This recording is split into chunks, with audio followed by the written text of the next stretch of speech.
Tonight we enter the world of scholars who have diametrically opposing views on the subject of the origins and foundations of what we know today as Western civilization. One school of thought is that it is distinctly African or Afro-Asian in origin. The other, that Western civilization in large measure is the bequest of ancient Greece. Make no mistake, this is not a mere difference of opinion in the ivory tower. The battle itself has become an allegory for something as important as the debate itself. Academic insurgents have breached the ramparts of the Academy's high priesthood, and the battle is as much for the authority to write history and for how to write history. Our task tonight is to ferret out the truth insofar as we can discern it, but more importantly, to question and challenge. And we have four incredible people with us tonight, and I'd like to introduce them to you and have them come to the stage as they're introduced. Already on stage is Professor John Henrik Clarke.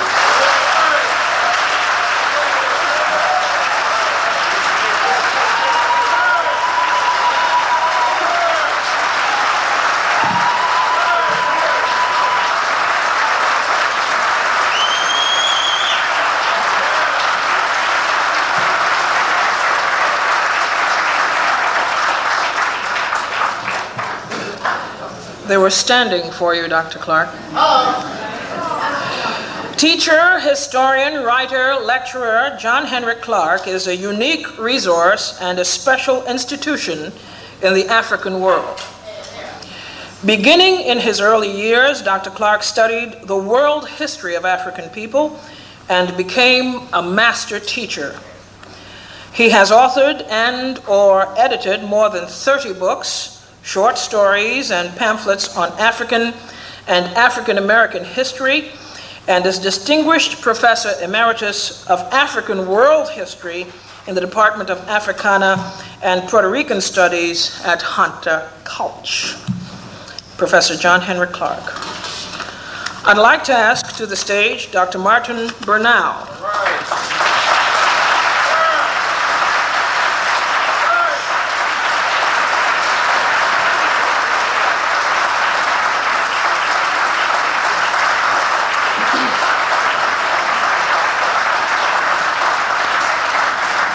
Dr. Martin Bernal has been a professor of government at Cornell University since 1972 and an adjunct professor of Near Eastern Studies also at Cornell since 1986. Educated at King's College, Cambridge, where he earned his doctorate in Chinese Studies in 1966, and at Peking University, the University of California, and Harvard, Dr. Bernal's works have been widely reviewed and criticized, in many instances as controversial.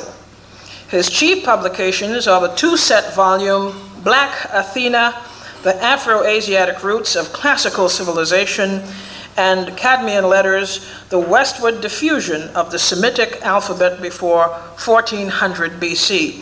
Dr. Martin Bernal.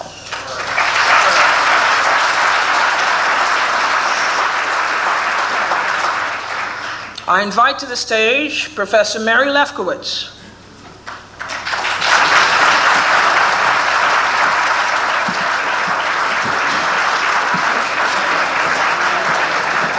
Thank you. Nice to meet you. Thank you. You can sit right here. Mary Lefkowitz is Andrew Mellon Professor in the Humanities at Wellesley College. She is the author of Not Out of Africa, How Afrocentrism Became an Excuse to Teach Myth as History, and is co-editor of Women's Life in Greece and Rome.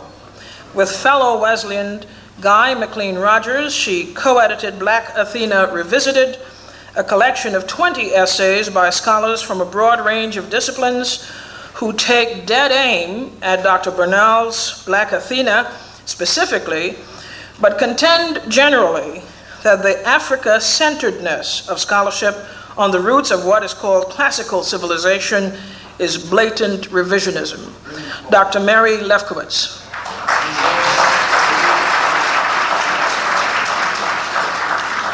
I invite to the stage Professor Guy McLean Rogers.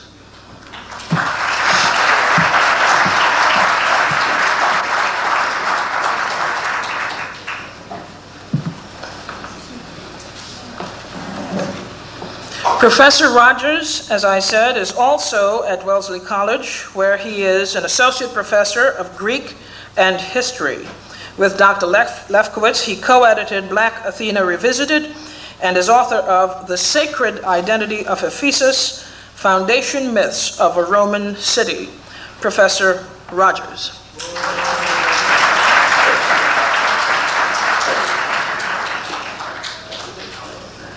So here we have a rather distinguished panel, so obvious that it almost hurts. Okay, now let's get into the fray.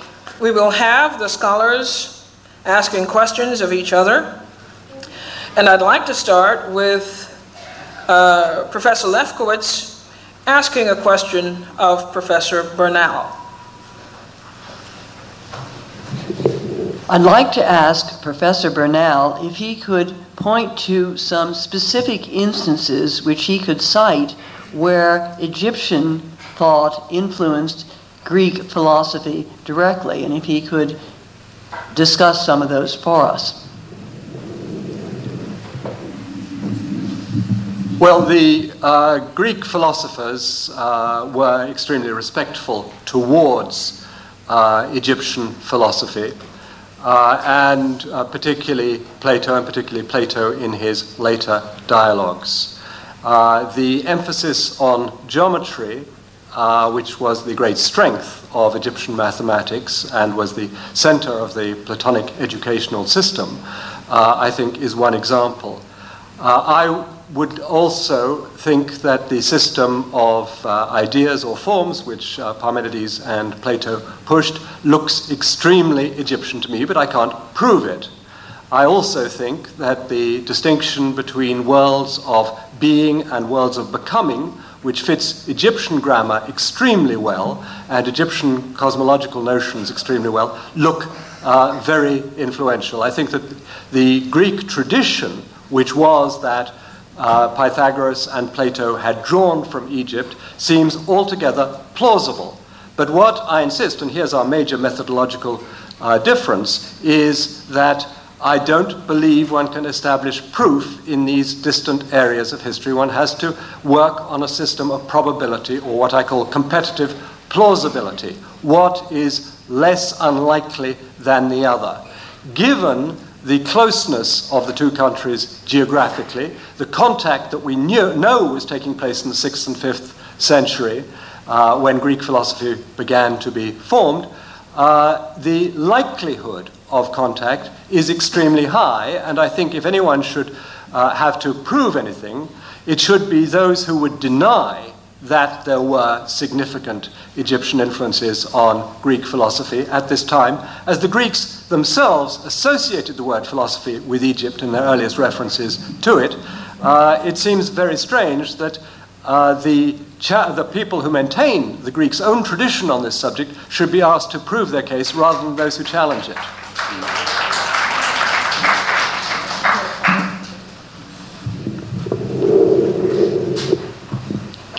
Well, I think those are some interesting ideas, and I would like to think very hard about them, but I think we must also think about the things that are